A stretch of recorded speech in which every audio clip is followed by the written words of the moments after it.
Hey guys, welcome back to another informative video. आज का topic भी अगेन बहुत ज्यादा इंफॉर्मेटिव है, इम्पोर्टेंट है, स्पेशली पेरेंट्स के लिए। आज का जो वीडियो है इसका टाइटल आपने पढ़कर पता चल ही गया होगा कि यहाँ पर बच्चों को जो वैक्सीनेशन मिलता है यूके में, उससे रिलेटेड आज का ये वीडियो है। बहुत सारी चीजें हम शेयर करेंगे ताकि आपके डाउट्स क्लियर हो जाए, क्योंकि एज अ पेरेंट्स जब हम इंडिया से किसी दूसरे कंट्री में ट्रैवल कर रहे हैं तो हमेशा यही दिमाग में घूमता है कि यहाँ का वैक्सीनेशन और दूसरे कंट्री का वैक्सीनेशन क्या सेम होता है, क्या डिफरेंस है, क्या हमको करना है, कौन सा वैक्सीनेशन ले, इस कंट्री का ले या उस कंट्री का ले। बहुत सारे ऐसे क्वेश्चंस दिमाग में घूमते हैं तो थोड़ा सा टेंशन में भी रहते हैं। तो आज के इस वीडियो में हम सारे डाउट्स आपके क्लियर करेंगे और पूरा एंड तक जरूर देखना, काफी सारी इंफॉर्मेशन आपको मिलेंगे। तो चलिए वीडियो को स्टार्ट किया जाए।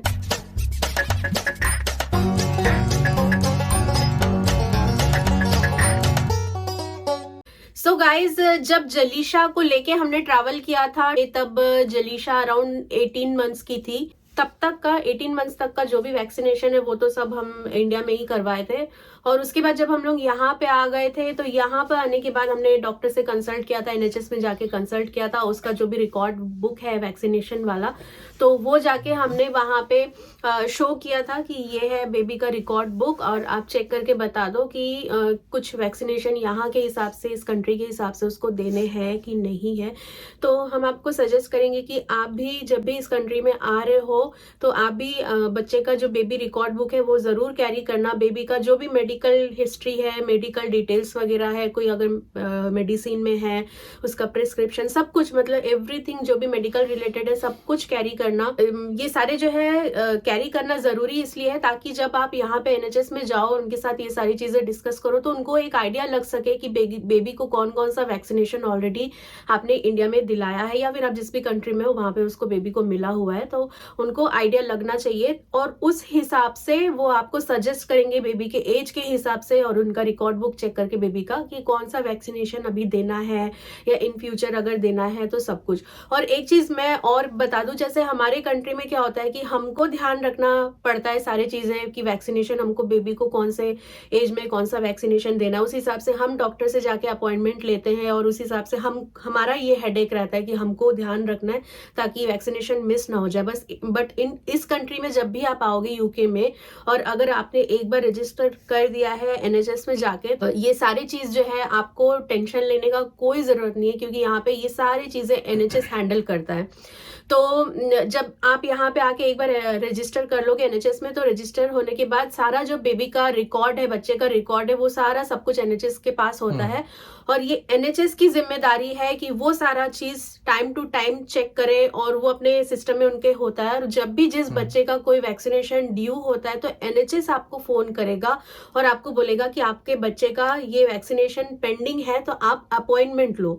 और उसके बाद आप अपॉइंटमेंट लोगे और जाके बच्चे का वैक्सीनेशन आप यहाँ पे आके करा सकते हो। जैसे यहाँ पर आपको पता ही है कि यहाँ पर बीमारी का परसेंटेज इंडिया के हिसाब से काफी कम है, तो उस हिसाब से यहाँ वैक्सीनेशन भी कम है इंडिया के हिसाब से। तो वो एक बहुत बड़ा कंफ्यूजन रहता है। तो नॉर्मली जब आप वहां से अपने बच्चे को लेके आ रहे होंगे तो आपके पास एक वैक्सीनेशन बुक तो श्योर शॉट होगा।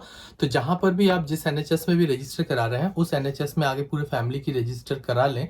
और रजिस्टर कराने के बाद फिर जो आपका जो वैक्सीनेशन बुक है उसका एक जेरोक्स कॉपी भी लेके आए वहां से, एक बुक बना के, और वो जेरोक्स कॉपी आप यहाँ पर एनएचएस में सबमिट कर दें।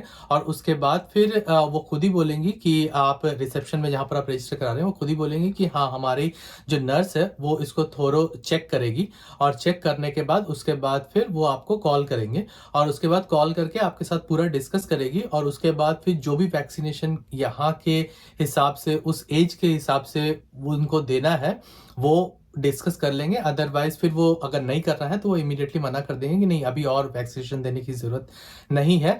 तो मैं आपका रजिस्टर कर ले रही हूँ। उसके बाद फिर जिस एज में भी यहाँ के हिसाब से वैक्सीनेशन की जरूरत है उस एज में, जैसे तनु ने बोला, कि कांटेक्ट करेंगे, फिर आप खुद से आपको कांटेक्ट करेंगे।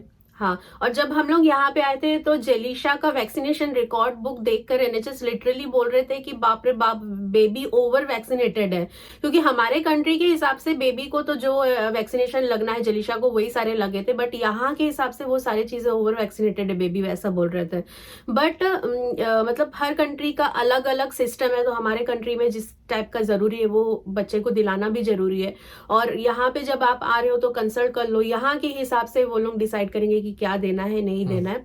सपोज कोई बच्चा अगर यहाँ पे बॉर्न हुआ है और वो लोग इंडिया जा रहे हैं तो और इंडिया जाके वो लोग सेटल परमानेंटली जाने वाले हैं, तो ऐसे केस में सिंपल सेम चीज ही फॉलो करना है कि जिस कंट्री में आप जा रहे हो वहां के डॉक्टर से जाके आप कंसल्ट करो और अपना जो प्रीवियस जो जिस कंट्री में अभी हो वहां के सारे रिकॉर्ड जाके आप उनको दिखा लो। और वो डॉक्टर लोग ये सारी चीजें ज्यादा अच्छे से समझते हैं और वो अपने हिसाब से आपको सजेस्ट करेंगे कि क्या आपको करना है नहीं करना है। तो इसीलिए मेक श्योर कीजिए कि आप अगर इंडिया से यहाँ फ्लाई कर रहे हैं तो ये सारे डिटेल्स आप अपने पास रखिए और दिमाग में भी रखिए, और उसके साथ जिस डॉक्टर के साथ आप रेगुलर कांटेक्ट में हैं उनका कांटेक्ट नंबर भी लेके रखिए, ताकि अगर किसी साहब की जरूरत पड़े तो आप कांटेक्ट कर लीजिए। नॉर्मली वैक्सीनेशन का ये कंसेप्ट रहता है कि उस एज में उस टाइम पे आप जिस लोकेशन पे हैं उस समय वो बीमारी होने का उसका प्रोबेबिलिटी रहता है, इसी के लिए उस एज में वो वैक्सीनेशन दिया जाता है ताकि वो एज एक बार वो कवर कर ले तो उसको वो बीमारी ना हो।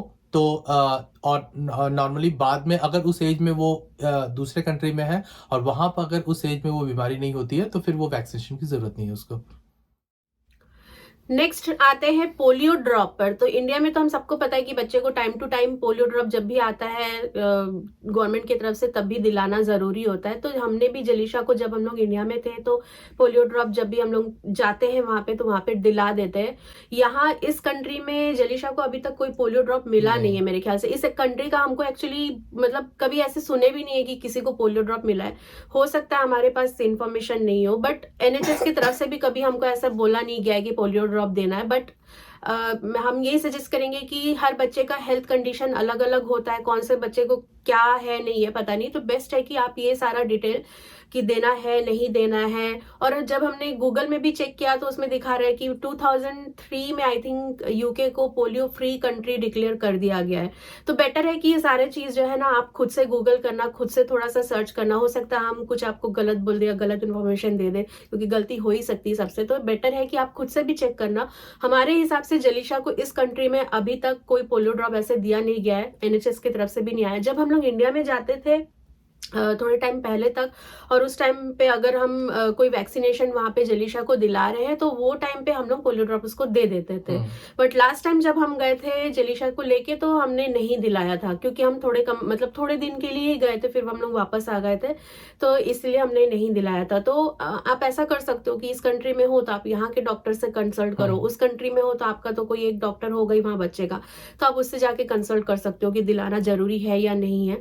तो इस हिसाब से वो जो है आपको सजेस्ट कर देंगे। और वो अदर देन एनएचएस एक स्कूल का भी हर ईयर एक वैक्सीनेशन होता है, वो नेजल ड्रॉप टाइप का रहता है फ्लू के लिए, क्योंकि ठंडा आने से पहले बच्चों लोगों को वो फ्लू वैक्सीनेशन नाक से दिया जाता है ताकि ठंडे में उनको नॉर्मल जो सर्दी खांसी बीमारी वो वाला सब ना हो। स्कूल में ही मिल जाता है तो, वो बच्चे का पेरेंट्स से कंसेंट लेके स्कूल में तो वो स्कूल से ही कांटेक्ट करेंगे, आपको एक कंसेंट फॉर्म देंगे, आप उसमें सारी डिटेल्स और जो भी एलर्जीज है वो डाल के उसके बाद फिर उसको अगर सेंड कर दें कंसल्ट तो फिर वो स्कूल में दे देंगे, अदरवाइज आप प्राइवेटली दिला सकते हैं उसको।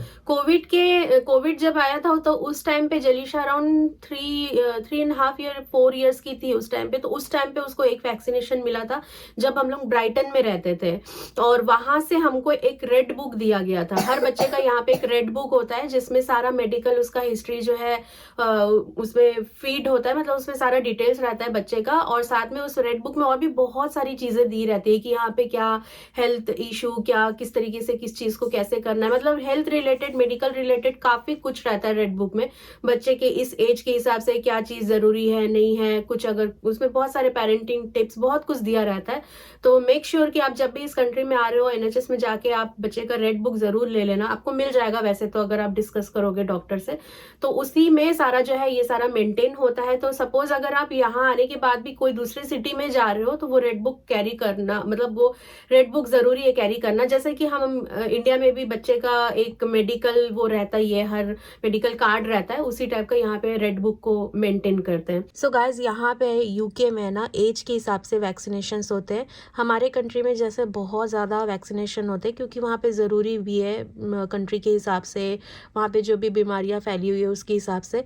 तो यहाँ पे इस कंट्री में एज के हिसाब से कौन सा वैक्सीनेशन ज़रूरी है ये यहाँ पे मैं डाल दे रही हूँ, आप चेक कर सकते हो। तो यहाँ पर मतलब काफ़ी लेट बहुत देर से वैक्सीनेशन रहता है, इतना ज़्यादा यहाँ पे वैक्सीनेशन बहुत कम है बच्चों का, तो इसलिए। और आप खुद से भी गूगल कर सकते हो। हम लोग भी जैसे जैसे जलीशा बड़ी हो रही है तो हम लोग का भी एक्सपीरियंस धीरे धीरे हम लोग जैसे जैसे सीख रहे हैं, तो वही सारी चीज़ें हमने सोचा कि आपके साथ भी शेयर करते हैं। जैसे जैसे हम लोग का नॉलेज बढ़ेगा हम लोग भी आपके साथ शेयर करेंगे। वो बोलते हैं ना, मतलब जो जिस सिचुएशन में पड़ता है तभी उस चीज़ का हम जानकारी लेते हैं, तो सेम उसी टाइप का हमारे साथ भी है। तो हम लोग भी जैसे जैसे हमको पता चल रहा है तो हम लोग आपके साथ शेयर करते रहते हैं। और यूके में ही अगर आप एक लोकेशन से दूसरे लोकेशन शिफ्ट हो रहे हैं तो फिर डेफिनेटली आप वहां भी रजिस्टर करेंगे। तो जब वहां रजिस्टर करेंगे तो यहाँ से ऑटोमेटिकली वो आपके प्रीवियस लोकेशन से अनरजिस्टर हो जाएगा, और वो सारा जो हिस्ट्री है, वो मेडिकल हिस्ट्री उसका, वो उस लोकेशन पे शिफ्ट हो जाएगा। तो फिर वहां से फिर आपके लोकल एड्रेस पे वो सेम उसी तरह का सारा कॉन्टैक्ट, ईमेल या फिर आपका लेटर के थ्रू आएगा। और अगर यहाँ पे अगर कोई ऐसा हो जो इंडिया में मतलब इस टाइम पे प्रेग्नेंट हो, इन फ्यूचर आ रहे हो और यहाँ पे आके बेबी डिलीवर होने वाला है, तो आपको कोई टेंशन लेने की जरूरत नहीं है, क्योंकि बेबी वैक्सीनेशन रिलेटेड आपको कुछ हेडेक लेने की जरूरत नहीं है। सब कुछ डॉक्टर ही संभाल लेंगे और बाकी जो फर्दर है वो एनएचएस संभाल लेगा, तो आपको हेडेक लेने की जरूरत नहीं। बस एक बार बेबी यहाँ पे हो गया तो पूरी रिस्पॉन्सिबिलिटी एनएचएस की होती है, वही लोग ये सारा चीज जो है हैंडल कर लेते हैं। तो इसलिए इस चीज का कोई टेंशन मत लेना। आई नो कि जब हम इंडिया में या हमारे होम कंट्री में होते हैं और किसी विदेशी कंट्री में हम जा रहे हैं, उस कंट्री के बारे में पता नहीं है और स्पेशली फर्स्ट टाइम ट्रैवल कर रहे हैं, तो बहुत सारे क्वेश्चंस रहते हैं, डर लगता है। तो ऐसा कुछ नहीं है, यहाँ पे बहुत स्मूथ है ये सारी चीजें, और मतलब बहुत ज्यादा हेडेक वाली चीजें नहीं है, और खुद से कुछ करना भी नहीं रहता है, सब हॉस्पिटल ही संभाल लेता है। और दूसरी चीज है कि यहाँ पे ना स्कूल में ही जब बच्चा जाने लगता है तो स्कूल में ही, जैसे जलीशा के स्कूल में बीच बीच में लोगों का हेल्थ चेकअप होता है, वेट चेकअप होता है, आई चेकअप होता है, और अगर किसी बच्चे का कुछ प्रॉब्लम निकलता है तो स्कूल से ही जो है पेरेंट्स को कांटेक्ट करते हैं, और फर्दर जो भी आपको स्टेप लेना है, डॉक्टर से कंसल्ट करना है, तो वो आपको सजेस्ट कर देते हैं। स्कूल में जो भी डॉक्टर आ रहे हैं तो वो आपके बच्चे के लिए आपको सजेस्ट कर देंगे। तो जलीशा के स्कूल में भी एवरी ईयर ही एक बार करके ऐसा चेकअप हो जाता है, उनका हाइट, वेट, आई चेकअप, ये सारा चीज जो है बीच बीच में स्कूल में ही चेक हो जाता है। और चेक होने के पहले से ही आपको लेटर मिल जाएगा कि इस दिन को बच्चे का ये सारा चीज चेकअप होने वाला है, तो मेक श्योर कोशिश करना कि बच्चा उस दिन स्कूल जाए, एब्सेंट ना रहे, ताकि वो लोग भी ट्रैक कर पाए कि हाँ नॉर्मल ग्रोथ हो रहा है हाइट में, वेट में, आईसाइट। और अगर कुछ ऐसा जरूरी है उनको अगर लगे तो वो आपको पेरेंटिंग टिप भी दे सकते हैं। कई बार जैसे बच्चे है ना बहुत चूजी होते हैं खाने पीने में, जैसे जलीशा बहुत ज्यादा खाने पीने में चूजी है अभी भी, तो थोड़ा सा मुश्किल होता है, बट क्योंकि मतलब वेट एंड हाइट हिसाब से अगर मतलब ठीक है तो कोई जरूरत नहीं है टेंशन लेने की, बट अगर थोड़ा सा आउट ऑफ कंट्रोल है तो वो आपको सजेस्ट करेंगे कि क्या करना है आपको। कई बार ये है ना, मतलब डॉक्टर लोग आपको बोलते हैं कि डाइटिशियन का हेल्प ले लो अगर कुछ ऐसा प्रॉब्लम आया यहाँ पे आने के बाद। तो नेक्स्ट है, जैसे यहाँ पे है ना बच्चों के मेडिसिन, छोटा बेबी है या बड़े बच्चे भी है तो उनके स्पेसिफिक कुछ मेडिसिन होते हैं जो उनको देने पड़ते हैं।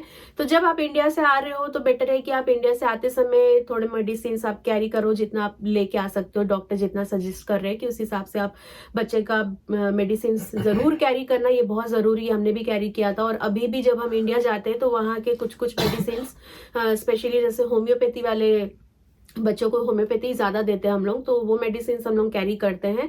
और यहाँ पे फार्मेसी वगैरह में मेडिसिन तो सभी के लिए मिल जाता है, बच्चों के भी बड़ों के लिए भी फार्मेसी भी मिलता है, और साथ में जो ये ग्रोसरी स्टोर्स होते हैं जैसे सेंसबरी, एस्डा वगैरह में है, ये सब में भी आपको, हॉलैंड एंड बैरेट भी है, हाँ सब में ही आपको मेडिसिन, बेसिक मेडिसिन जो है मिल जाएंगे। कुछ अगर स्पेसिफिक जरूरी कुछ ऐसा मेडिसिन है जो स्पेशल हेल्थ कंडीशन के लिए दे रहे हैं तो वो आपको डॉक्टर सजेस्ट सजेस्ट करेंगे जो आपको जाके प्रेस्क्रिप्शन के साथ जाके फार्मेसी से कलेक्ट करना पड़ेगा, तो वो आपको डॉक्टर ही सजेस्ट कर देंगे। बाकी जनरल जो बेसिक मेडिसिन है, सर्दी खांसी बुखार, कुछ एलर्जी वगैरह का या कुछ इस टाइप का जो भी बच्चों को हम लोग देते हैं, तो वो आप इंडिया से ही कैरी करना। और आपका खुद का भी मेडिसिन, बड़ों का भी मेडिसिन हम यही सजेस्ट करेंगे कि आप इंडिया से कैरी करना। जब भी हम लोग जाते हैं तो हम लोग भी वहां से मेडिसिन लेके आते हैं, क्योंकि यहाँ पे मेडिसिन मिलना थोड़ा सा मुश्किल है। जैसे कुछ कट वट गया, उसका क्रीम व्रीम जो भी है अगर, तो वो सब उसके लिए भी ले सकते हैं। तो ये था कुछ ऐसे इंपॉर्टेंट जरूरी चीजें जो हमने सोचा कि एक वीडियो बना के आपके साथ शेयर करें, क्योंकि पेरेंट्स अगर है, बच्चे हैं साथ में, और स्पेशली अगर न्यू मॉम डैड है जो अभी अभी जिनका बेबी हुआ है, तो थोड़ा सा कंसर्न सभी लोग रहते हैं। और नए कंट्री में अगर आप आ रहे हो तो ये सारा चीज दिमाग में घूमते रहता है, कैसे क्या करना है नहीं करना है। तो हमने सोचा एक वीडियो बना के आपके साथ इन्फॉर्मेशन शेयर करें। हो सकता है कुछ लोगों के लिए बहुत ज्यादा काम का वीडियो बन जाए। तो आई होप कि आज का ये वीडियो आपको पसंद आया हो। अगर वीडियो पसंद आया हो तो वीडियो को लाइक जरूर कर देना, शेयर भी करना अपने फ्रेंड्स एंड फैमिली के साथ। और हमारे चैनल पर अगर आप पहली बार आए हो तो चैनल को प्लीज सब्सक्राइब भी जरूर कर देना, क्योंकि ऐसे ही इंफॉर्मेटिव वीडियोस हम बनाते रहते हैं, हमारे चैनल पर डालते रहते हैं, ताकि आपकी लाइफ थोड़ी सी इजी हो जाए अगर आप यूके में आने वाले हो तो चलो मिलते हैं नेक्स्ट वीडियो में। तब तक के लिए टेक केयर, बाय बाय। और छोटे छोटे बेबीज लोगों को खूब सारा प्यार, बाय बाय।